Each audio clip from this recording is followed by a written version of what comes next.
Mobile ಕಳುವಾಗೈತ.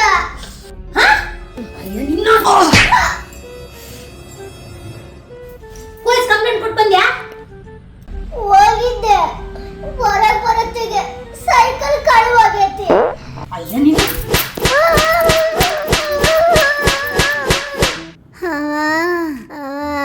ಅದಕ್ಕೆ ಹೇಳೋದು ಸ್ವಲ್ಪ ದೇವ್ರ ಮೇಲೆ ಭಕ್ತಿ ಇರ್ಬೇಕಂತ. ದೇವಸ್ಥಾನ ಅದಕ್ಕೆಲ್ಲ ಹೋಗ್ಬೇಕು. ಅಲ್ಲೂ ಹೋಗಿದ್ದೆ, ಹೊರಗೆ ಬರತ್ತಿಗೆ ಚಪ್ಪಲ್ ಕಳುವಾಗ್ಯಾವು.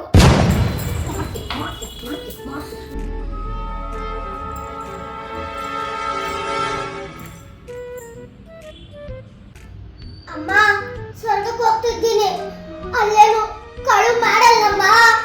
ಅಲ್ಲೇನಾದ್ರು ಕಳವು ಮಾಡಿದ್ರೆ ಅಲ್ಲಿಗೂ ಬರ್ತೀನಿ ನಾನು.